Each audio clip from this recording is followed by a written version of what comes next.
I'm Karen from Countyfairgrounds USA, countyfairgrounds.net. Welcome to today's podcast. Pennsylvania Department of Agriculture, Shannon Powers speaking. Okay, so the Pennsylvania Farm Show is scheduled to open on January 7th. It's been around for 107 years. How did this thing ever get started, by the way? My understanding, I wasn't around 170 years ago, but my understanding is that it's been around for more than 107 years. There was a pause during World War II, but it was initially a way of showing off Pennsylvania and all the amazing products that our farmers grow and feed the world with. And it is still that to this day. Okay. Where exactly is it located for people who are listening?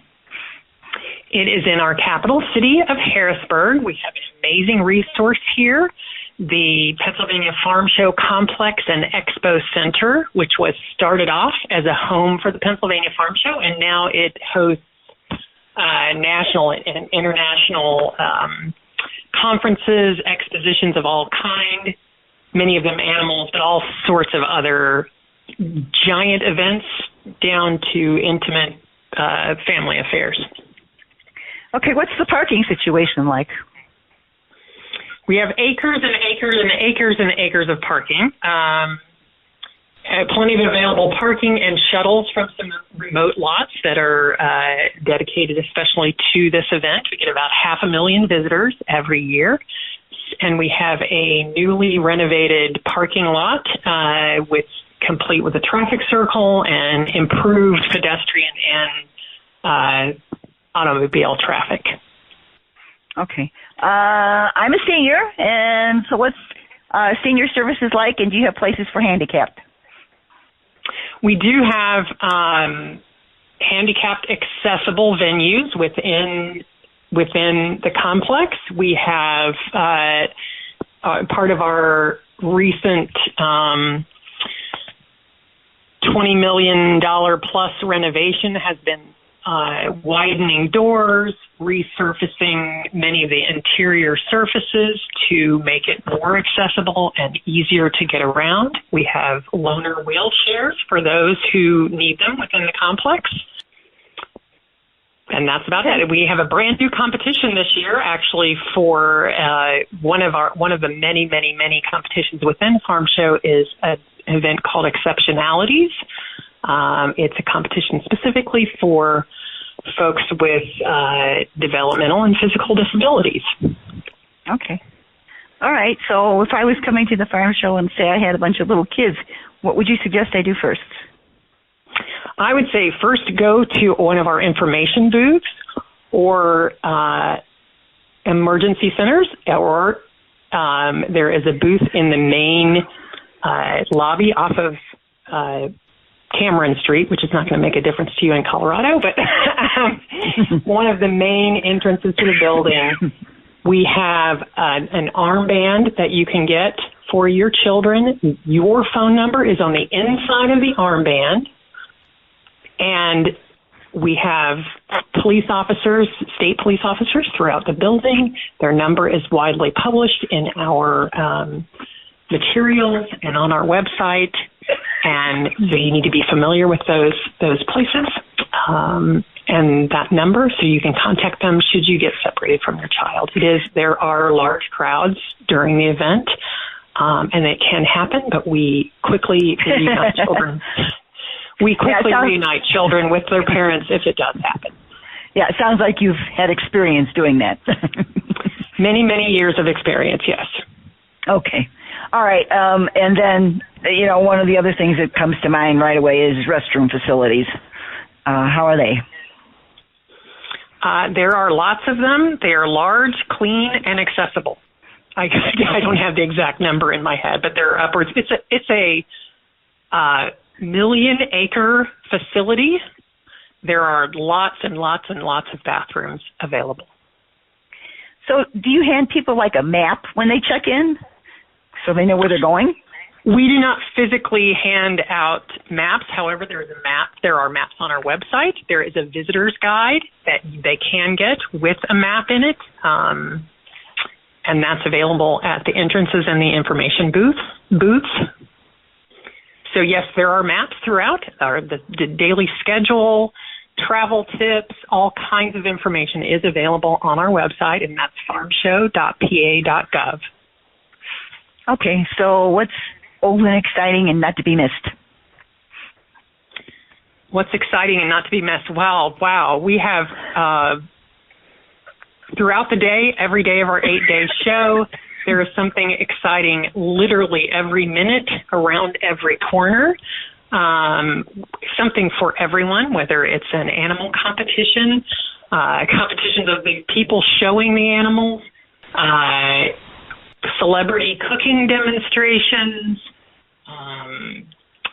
you name it, we've got it for you, and you can sample amazing food, not only the food, not only the samples at our Culinary Connection stage, made by celebrity chefs, but you can also, there are food courts in both ends of the complex where you can buy anything that your heart desires, but to eat there, and then a farmer's market with foods that you can take home and enjoy later. Okay, so what's your favorite fair food? Sounds like you've been at this a while. My favorite fair food, that's a tough one. I hate to single anything out. And I don't often make it to the samples. Wow, that's really a tough question. I love it all, but there is amazing barbecue for if you're a carnivore, and there are lots of veggie options too that are fun. Hey, I see you got a cow calving area. What's that like? That is amazing. That was new several years back. It is a live birthing center, but not only that, it's a whole one whole basically wing of the building that's devoted to our dairy industry. Dairy is about a third of our agriculture industry in Pennsylvania. So we are a big dairy state, and we have farms who time the cow's gestation so that you can see live births every day during the show. You can learn from dairy farmers. There are all kinds of other interactive learning experiences in that same area, and it really is a highlight of the show every year. It is a lot of fun to see and to meet the dairy farmers and to see what goes into caring for their cows. Okay, so about how many, I've not been to this show before, so like about how many buildings are in this facility for this? I imagine like it's a separate building for each kind of thing you got going on, right? It is not. One thing that's unique about this is the Pennsylvania State Fair. We are unique in that we have our state fair in the middle of the winter. Many of the competitions are, you have qualified by virtue of winning one of our 107 county and local fairs, but many of the competitions are separate. That being said, 1 million plus square feet, that's under one roof. Okay. You're not traveling from building to building. You are under one roof. It's a very large, beautiful, modern facility. Okay, all right. Well, that makes it a much more interesting and accessible, I would think. So, what kind of entertainment? You have entertainment too. What kind of entertainment we have? Well, I'm entertained by cattle shows, cooking demonstrations. True. But there is also, if you're talking local entertainment every evening with country, bluegrass, other entertainment. We don't have the large concerts that many state fairs have. We are much more focused on agriculture and the people of agriculture and seeing the animals and that kind of thing. Okay, so we talked about cows. What about other farm animals, say horses? We have draft horses, everything from enormous draft horses and teams of horses down to miniature ponies and miniature mules. And we have poles and horse team wagon competitions, you name it. We have it in the horse realm. We have trick riding, Roman riding, which if you're familiar with that, it's, they're straddled standing on two horses. We have all manner of horse events. This year we have llamas in addition to our usual alpacas. We have Oh my goodness. Hogs, sheep, goats, you name it. We have the animals, and Pennsylvania is a big animal agriculture state, so you're seeing the best of the best. And the folks that show the animals, it shows off, the youth that will be leading our agriculture industry in the future. Okay, so you have cooking demonstrations. Is that what you said? Yes. So, yes, like what? Yes, like what? It's our PA Preferred, which is our state branding for locally grown and locally produced agriculture products. PA Preferred sponsors a cooking stage, and throughout the day, every day, we have demonstrations of with celebrity chefs from across Pennsylvania and beyond. Some of them are celebrity TV chefs. This year's featured chef is Leah Cohen, who is a judge on the Great American Recipe on PBS. She's on several Food Network shows. She's been a Top Chef contestant. And then we have a number of chefs throughout the week who are equally high profile. But we also have one of the most popular events every year that gets attention around the world is our Army-Navy cook-off on Thursday. Oh. Thursday on the Thursday of the event, we honor all day long. We honor military veterans and their families, and the anchor for that is at 1 p.m. on that stage, a cook-off between the military branches, between the Army and Navy. Oh, okay. And that is there's a cook-off to select who gets to compete on our stage. They have a cook-off at the Pentagon prior to that. So it's become a really big deal and a fun tradition. And then we have chefs from the Air Force, the Coast Guard, the Army, Navy, Marines throughout the day, as well as farmer chefs in our, farmer veterans who are also chefs featured there, part of our Homegrown by Heroes program, which is featuring, which is a program promoting farm products that are homegrown by veterans, who return from service, and then with their wonderful skills that they've acquired in the military, they continue to serve the public on farms. Okay, all right.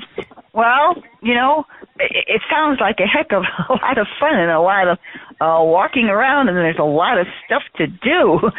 So, all right. I asked you if I was bringing kids in. Suppose I'm just a senior. I mean, when you come in the gate there, do you have like a handicapped chairs and things for handicapped people? There are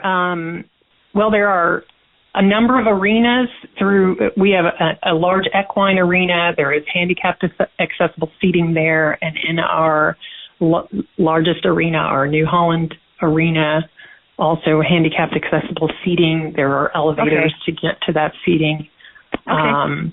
And then in some of the other venues, yes, there is handicapped accessible seating.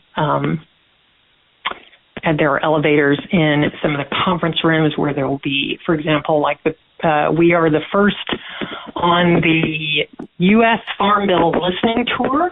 We're the first stop, and there will be a listening session in one of our conference facilities within the building, and that is handicapped accessible and accessible by elevator.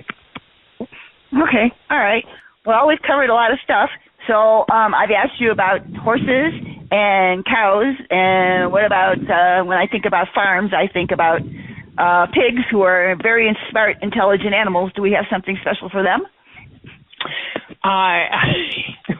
What we will have throughout, we have junior market animals that will be, the competitions happen throughout that opening weekend, January 7th and 8th. And then we'll bring all the species, the pigs, the cows, the goats, the sheep, back for a grand, and this is something new this year, on Tuesday, a grand market parade. And there's a DJ for that. And so it'll be a big deal to choose all the champions of those junior market animals. So these are the young people's animals, champion animals being selected. And then following that, the young people themselves who have competed, the young people compete in what we call showmanship. So they're competing, they're demonstrating for a judge how they have cared for and raised an animal, and how they are able to control that animal and just show off its best features. The youth who've won showmanship in each different animal species, so hogs, beef cattle, dairy cattle, etc., they will compete against one another for a master showman among the youth. So that's one of my favorite events, just seeing these kids. And, if you're a kid who shows beef cattle in that master showman competition, you may be showing a rabbit. So these kids are just incredibly poised. Yes. They learn very quickly how to control and show off an animal that's maybe not the animal they're used to. Okay, what hours, by the way, is this thing open? It is, I don't have them in front of me. The hours are generally 8 in the morning to 8 in the evening. Wow.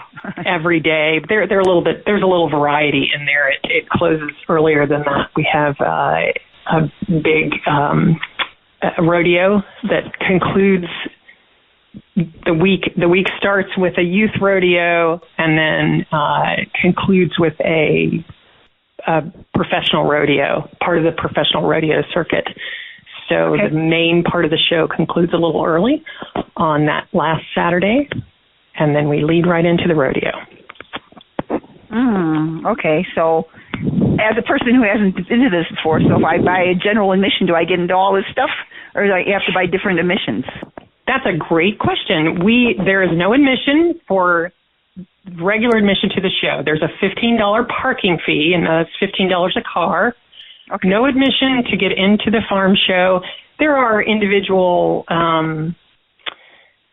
things that cost within the show. For example, this year we have goat yoga. That's a fundraiser. That would cost. But the rodeo itself is a separate event. That's part of the professional rodeo circuit, and there is a charge for that. That's a separate admission. Okay. All right.